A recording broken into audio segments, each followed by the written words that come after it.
kebutuhan masing-masing ini disesuaikan. Sehingga ada manfaat. Jadi kalau misalkan di sini kita dari pemerintah memprogram program, ya, yang tadi harus ada tindak lanjut. Jangan sampai sudah dilatih di BLK contohnya tadi. Setelah itu selesai, nggak ada pun dan masuk ke perusahaan mana atau bagaimana. Tidak ada tindak lanjut. Ya. Nah itu para santri tong hariwangnya ketika Kang DS ini jadi pemimpin ya, Peluang kita sudah ada peluang pekerjaan. Jadi ketika Ada. magang Betul. kurang dokapan gitu nya. Ya. Nah gitu. Artinya bahwa Kang DS ini bercita-cita memberikan peluang kesempatan kerja yang luas. Nah, sekarang bagaimana dengan seniman? Ini seniman DS ya seniman. Seharusnya begini, kalau seniman ya saya kira ini kita juga sepakat lah. Kalau yang namanya tadi ada bansos segala macam ya sama, seniman juga manusia. Seniman juga warga masyarakat. Itu juga harus diperhatikan. Tidak ada alasan untuk itu. Nah, tetapi persoalan kegiatan yang biasa yang dilaksanakan oleh para seniman ini manggung atau konser sehingga tiba-tiba berhenti. Nah, saya kira ini bisa dialihkan dulu nih ke profesinya. Apakah kepada program atau kegiatan yang sifatnya KUKM atau misalkan semacam usaha kreatif atau seperti apa? Ya, kalau saya lihat ini di Bekraf, di Bandros itu kan ada pola marketing. Sekarang marketing itu kan cukup di rumah dengan sistem online dan sebagainya. Coba arahkan kepada hal-hal yang tentunya bisa menghasilkan dalam kondisi corona. Nah, memang kalau kita lihat secara faktual bahwa dalam kondisi corona ini semua kegiatan itu hampir terhenti. Dampaknya sangat luar biasa. Perusahaan ya saat sekarang itu mengambil daripada modal kerugian itu setiap bulan. Ya memang dilematis. Nah, di samping tadi kita harus disiplin, ya coba kira-kira dalam rangka kondisi sekarang tidak terlalu mengandalkan dari kegiatan konser, coba kira-kira apa yang tepat kan gitu. Ya. Bisa misalkan jadi marketing, ya, kolaborasi, sehingga saya ke depan itu dengan adanya sekarang kegiatan-kegiatan dari lokal. Nah, ini perlu ada rumah komoditi ya, yang mana rumah komoditi ini bisa menampung semua potensi yang ada di daerah, sehingga bisa kerjasama dengan Bekraf atau Bandros sebagai marketingnya. Bapak antar bikin Pak ya? Bikin Pak ya? Ya harus kayak gitu. Karena gini kita ada rencana itu, karena kaitannya dengan program yang kita akan luncurkan nanti 60 juta per RW ini harus manfaat untuk masyarakat. Nah, kita nampung ada rumah komoditi, ada database. Yes. Gitu. Jadi kalau misalkan Bapak nyambung dari pemerintahan Bapak, kalau nanti ada rumah penampungan lah komunitas musik misalkan itu, khususnya di Kabupaten Bandung, saya siap untuk menggerakkan semua musisi yang ada di Kabupaten Bandung. Bisa karena kalau misalkan di media sosial kan kita sudah banyak sekali kayak aplikasi Zoom.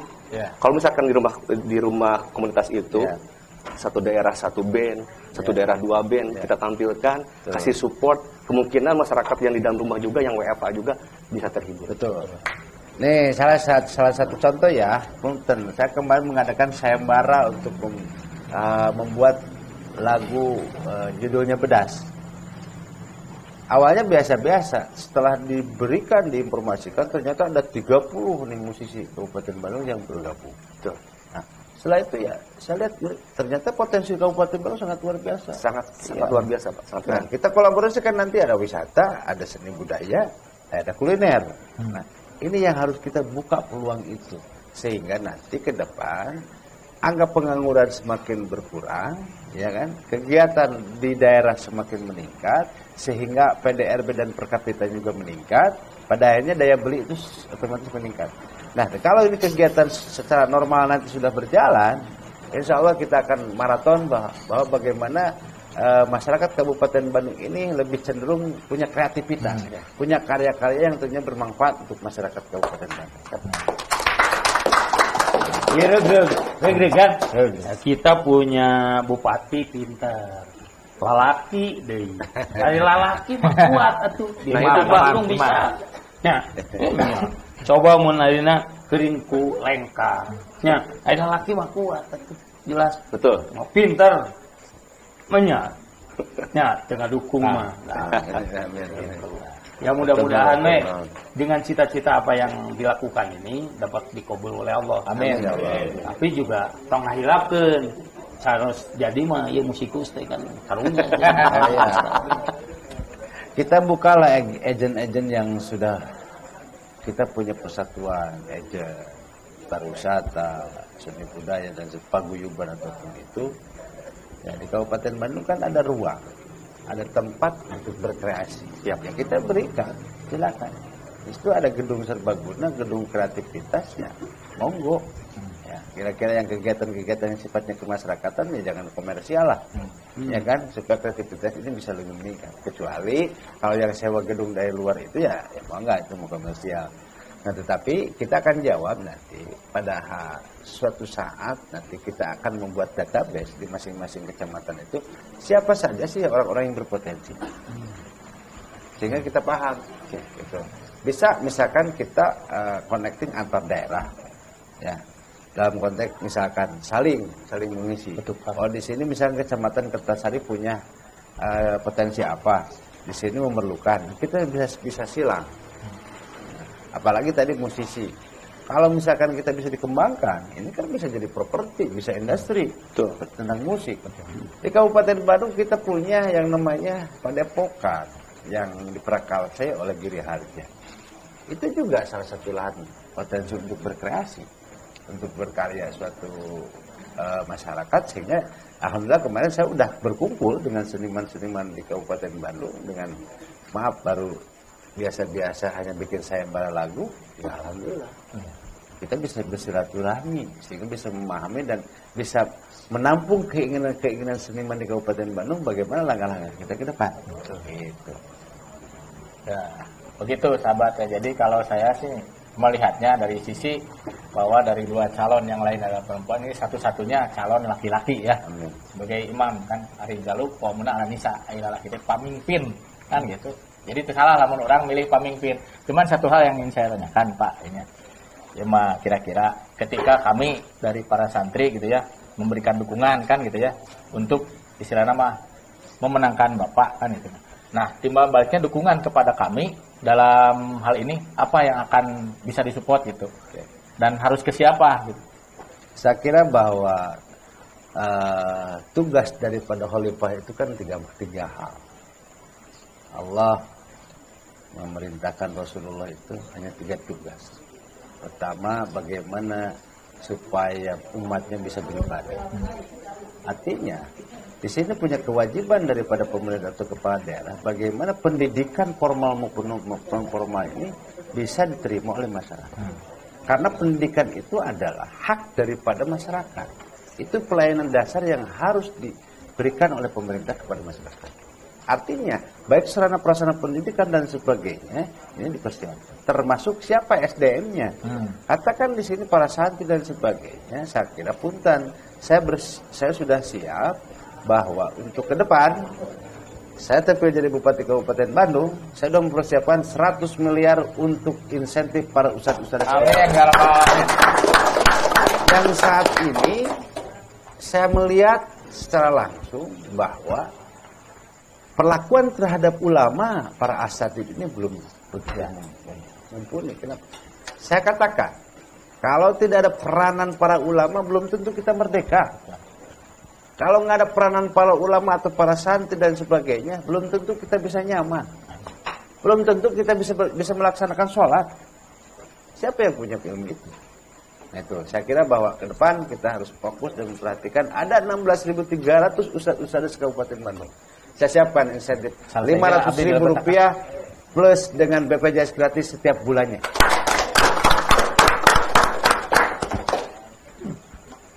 Hal yang lainnya, kalau misalkan kita lihat bahwa santri kita sudah UMKM, supaya santri bisa usaha, jangan sampai begini, wah sama santri nanti kedepannya masa depannya sudah, kata siapa? Kita sudah mempersiapkan anggaran untuk UMKM-nya. Ya, kita sudah hampir 200 pesantren. Tadi pagi lapor tim saya ke saya, Kang, ini ada 200 pesantren yang sudah bersiap dan sudah melakukan kegiatan UMKM-nya segala macam. Alhamdulillah. Artinya dari mulai semenjak dinilah dibelajar untuk bisa memenuhi kebutuhannya pribadi aja dulu. Nanti kedepannya sudah terbiasa. Insyaallah. Ada tambahan? Saya pinter deui. Pinter deui. Ini mah apa? Saya dapat banyak keluh kesah dari teman-teman, kan saya asli orang Dayakolot, Pak. Oh ya. Dayakolot dan sekarang tinggal di Bojong Soang. Dan kebetulan ibu saya masih pengen kekeh di Dayakolot karena itu tanah kelahiran katanya. Itu banjirnya minta ampun, Pak. Terus yang di daerah setelah Bojong Asih itu ada pabrik-pabrik juga tuh, Pak. Ya. Itu bagaimana, Pak? Menurut Bapak ini, kalau misalkan Bapak nanti insya Allah pemimpin kita untuk menyikapi masalah banjir di Dayakolot ini gitu.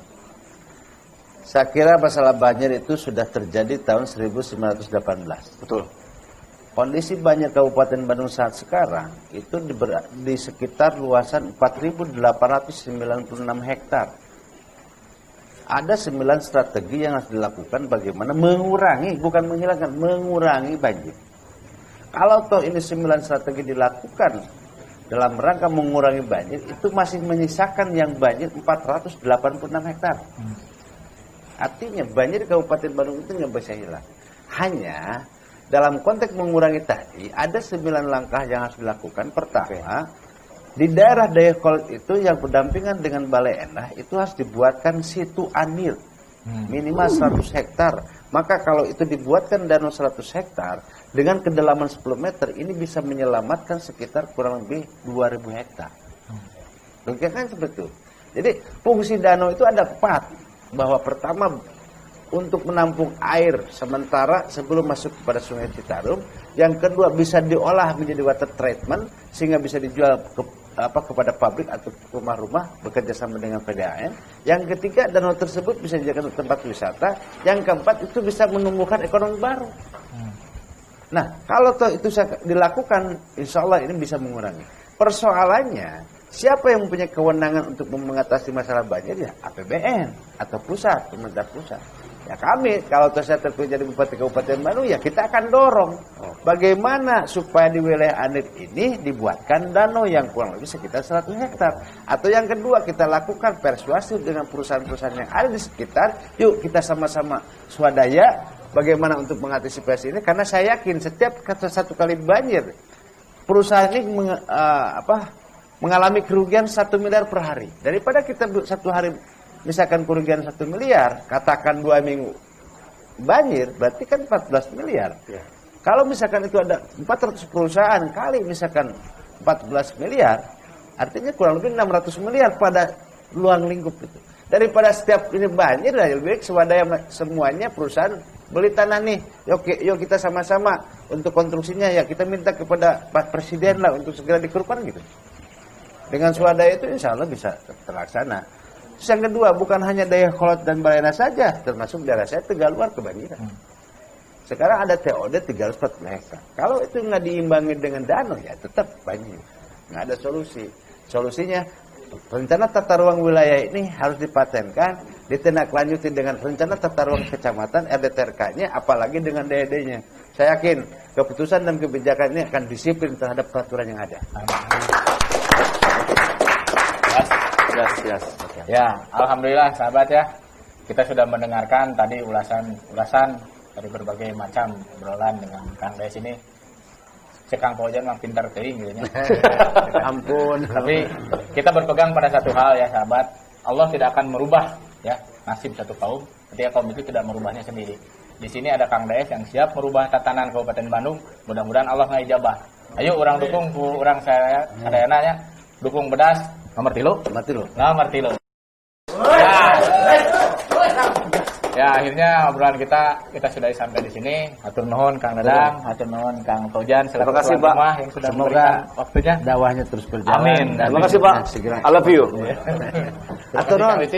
Yes, sama-sama. Terima kasih sahabat sadayana. Wallahu muwaffiq ila aqwamit thoriq. Wassalamualaikum warahmatullahi wabarakatuh. Waalaikumsalam warahmatullahi wabarakatuh.